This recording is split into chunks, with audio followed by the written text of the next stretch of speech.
BA semester 6 education paper 3rd B educational statistics advance शैक्षिक सांख्यिकी उच्चतर। ये पेपर 3rd है, ऑप्शनल पेपर है। जो मेजर 1 के बच्चे हैं उसमें 2 पेपर हैं, एक ये है और एक शैक्षिक प्रशासन का है। तो 3rd B का ये इसमें पार्ट 3 में बना रहा हूँ।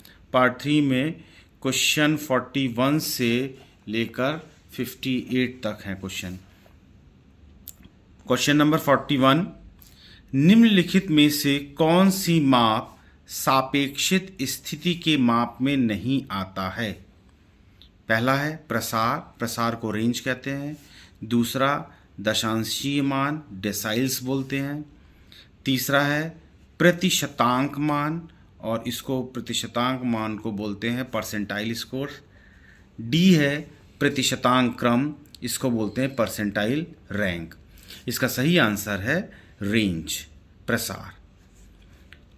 नेक्स्ट क्वेश्चन, अव्यवस्थित अंक सामग्री से दशांशीय मान ज्ञात करने का सूत्र निम्न में से कौन सा है? इसका सही सूत्र है dn is equal to small n with in bracket capital N plus 1 divided by 10th score, या वहाँ मान।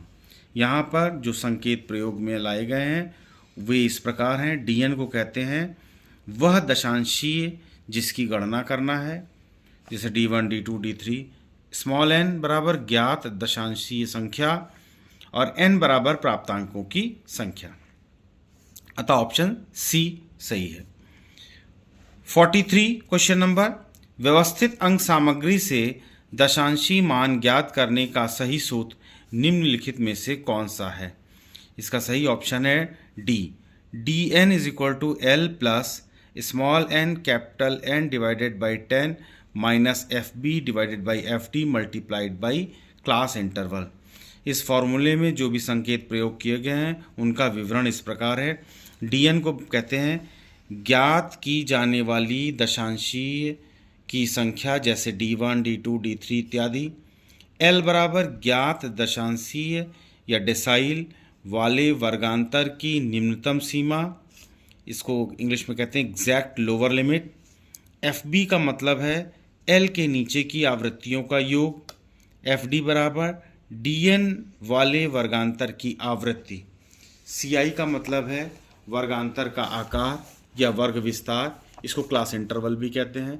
और कैपिटल N का तात्पर्य है प्राप्तांकों की कुल संख्या। क्वेश्चन नंबर 44 कथन पे आधारित है। प्रतिशतांक दिए हुए प्राप्तांकों के पैमाने पर वह मूल्य होता है जिसके नीचे किसी भी प्रतिशत में केसेस दिए हुए होते हैं। ये कथन किसका है? ये कथन गिलफर्ड का है, इसलिए option B is the correct option. अव्यवस्थित अंक सामग्री का प्रतिशतांक ज्ञात करने का निम्न में से कौन सा सूत्र सही है? Pn is equal to small n capital N with in bracket capital N plus 1 divided by 100। तो पहला ऑप्शन सही है। यहाँ पर Pn का तात्पर्य है वह प्रतिशतांक जिसकी गणना करनी है। n बराबर ज्ञात प्रतिशतांक की संख्या, कैपिटल N बराबर प्राप्तांकों की संख्या। क्वेश्चन नंबर 46, प्रतिशतांक क्रम PR से रिप्रेजेंट करते हैं। 100 इकाइयों के पैमाने पर एक परीक्षार्थी या व्यक्ति की स्थिति को व्यक्त करती है तथा यह स्थिति या रैंक व्यक्ति को अपनी उपलब्धि या अंकों के आधार पर प्राप्त होती है। उपरोक्त कथन या परिभाषा किसकी है?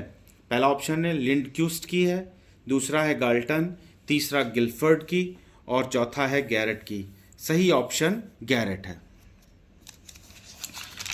क्वेश्चन नंबर 47, व्यवस्थित अंक सामग्री से प्रतिशतांक का सूत्र निम्नलिखित में से कौन सा है? इसका सही सूत्र डी है, PP is equal to capital L plus PN upon 100 minus capital F divided by FP with in bracket multiplied by class interval. इस फार्मूले में जो भी संकेत प्रयोग किए गए हैं उनका विवरण इस प्रकार है। PP का मतलब है वितरण का प्रतिशत, अर्थात 10%, 20%, 30%, 40% इत्यादि। कैपिटल एल का मतलब है उस वर्गांतर की यथार्थ निम्न सीमा जिसमें पीपी है। पी एन बराबर प्राप्तांकों की संख्या का वह भाग जिससे प्रतिशतांक की गणना करनी है। कैपिटल एफ बराबर एल के नीचे के वर्गांतर की संचित आवृत्ति। एफ पी बराबर प्रतिशतांक वाले वर्गांतर की आवृत्ति। और सी आई का तात्पर्य है वर्गांतर का आकार या वर्ग विस्तार या वर्ग अंतराल या क्लास इंटरवल। क्वेश्चन नंबर 48, निम्नलिखित प्राप्तांकों का D3 का मान ज्ञात कीजिए। प्राप्तांक हैं 12, 15, 18, 22, 24, 26, 29, 30, 32, 34। इसका सही आंसर है 18.3। इसका मतलब है ए ऑप्शन सही है। लेकिन यहाँ पर हल भी देख लो, इसको कैसे हल करना, बहुत छोटा सा हल है, MCQ के लिए इम्पॉर्टेंट है। D3 निकालना है तो D3 का सूत्र होता है 3 within bracket n+1 divided by 10। n 1, 2, 3, 4, 5, 6, 7, 8, 9, 10 प्राप्तांक है तो कैपिटल N का मान है 10। और D3 निकालना है तो स्मॉल n क्या होगा, 3 होगा। तो 3 इंटू 10 + 1 डिवाइडेड बाई 10, ये हो गया 11 into 3 divided by 10, 33 divided by 10। 33 divided by 10 को लिख सकते हो 3:3/10। 3 का मतलब है तीसरा, ये हो गया 3:3/10वां मान, अर्थ स्कोर। थर्ड कौन सा है, पहला ये है, दूसरा 15 है और तीसरा 18 है। तो 18 और 3/10 कितना, वो 0.3। तो 18 + 0.3 बराबर 18.3। इस तरह से इसको हल किया जाता है। तो ये MCQ में छोटा सा हल है और ये क्वेश्चन पूछा जाता है। P75 का अर्थ है एक स्कोर जिसमें उसके नीचे कितने प्रतिशत लोग स्थित हैं। तो इसका सही आंसर है 75%। Option B is the correct option. नीचे दिए गए प्राप्तांकों का D6 मान क्या होगा। यहाँ पर प्राप्तांक जो दिए गए हैं वो है 35, 38, 42, 44, 45, 49, 53, 55, 58, 60, 1, 2, 3, 4, 5, 6, 7, 8, 9, 10। इस तरह से कैपिटल N बराबर 10 हो जाएगा। और यहाँ पर हमको D6 निकालना है तो D6 बराबर हो जाएगा 6 × 10 + 1 डिवाइडेड बाई 10। तो ये हो जाएगा, जब इसको निकालेंगे तो ये हो जाएगा 6 + 6/10, या 6 पद कौन सा है, 1, 2, 3, 4, 5, 6, छठा, तो 49.6 है। जैसा क्वेश्चन नंबर 48 में किया था बिल्कुल वैसे ही करना है, बस स्मॉल n की जगह हो जाएगा 6 और कैपिटल N की जगह वही रहेगा 10। आंसर आ जाएगा। क्वेश्चन नंबर 51, दशांशी मान किसी समूह के प्राप्तांकों को कितने समान भागों में विभक्त करता है। इसके 4 ऑप्शंस हैं, 5 समान भागों में, 10 समान भागों में विभक्त करता है, 20 समान भागों में विभक्त करता है, या 100 समान भागों में विभक्त करता है। सही आंसर है 10 समान भागों में विभक्त करता है, इसलिए option D is the correct option. Question number 52, कथन है सहसंबंध 2 चल राशियों में पाए जाने वाले संयुक्त संबंध की ओर संकेत करता है। यह कथन किसका है। तो यह कथन किसका है, यहाँ पर 4 ऑप्शंस हैं।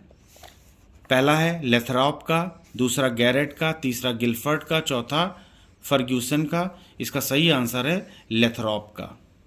क्वेश्चन नंबर 53, +1.00 का सहसंबंध के संदर्भ में कौन सा सही उत्तर है। इसमें 4 आंसर दिए हुए हैं। पूर्ण ऋणात्मक सहसंबंध, पूर्ण धनात्मक सहसंबंध, तीसरा है ऋणात्मक सहसंबंध, और इनमें से कोई नहीं। तो +1.00 का तात्पर्य होता है पूर्ण धनात्मक सहसंबंध, इसलिए ऑप्शन बी सही है। क्वेश्चन नंबर 54, सहसंबंध गुणांक ज्ञात करने की श्रेणी क्रम विधि का प्रतिपादन निम्न में से किसने किया है। 4 सही आंसर हैं। इसमें चार ऑप्शंस दिए हैं, गिलफर्ड ने, फर्ग्यूसन ने, स्पीयरमैन ने और गैरेट ने। इसका सही आंसर है सहसंबंध गुणांक ज्ञात करने की श्रेणीक्रम विधि का प्रतिपादन स्पीयरमैन ने किया था। क्वेश्चन नंबर 55, -1.00 का सहसंबंध के संदर्भ में कौन सा कथन सर्वथा उचित है? इसका सही आंसर है -1.00 को पूर्ण सहसंबंध या पूर्ण ऋणात्मक सहसंबंध कहते हैं।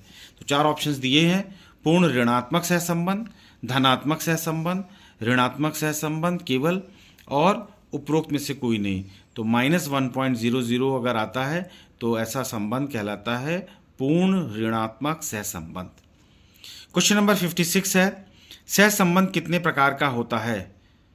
पहला ऑप्शन है 8 प्रकार का, दूसरा ऑप्शन है 2 प्रकार का, तीसरा ऑप्शन है 7 प्रकार का, चौथा ऑप्शन है 6 प्रकार का। इसका सही आंसर है 2 प्रकार का। सहसंबंध 2 प्रकार के होते हैं।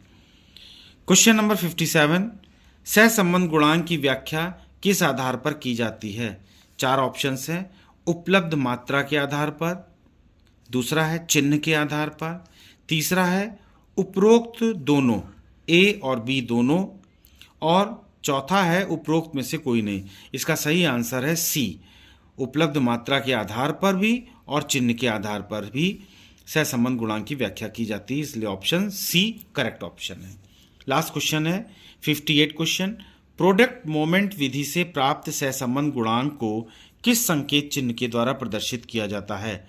स्मॉल आर के द्वारा, कैपिटल एम के द्वारा, कैपिटल डी के द्वारा, कैपिटल एन के द्वारा। सही आंसर है स्मॉल आर के द्वारा प्रकट किया जाता है या प्रदर्शित किया जाता है सहसंबंध गुणांक को। इस प्रकार पार्ट 3 में 41 से लेकर 58 क्वेश्चन MCQ के हैं और ये आगामी परीक्षा के लिए बहुत इंपॉर्टेंट क्वेश्चन है। इसको ध्यान से पढ़िए। Please subscribe the channel and read it carefully. Thank you.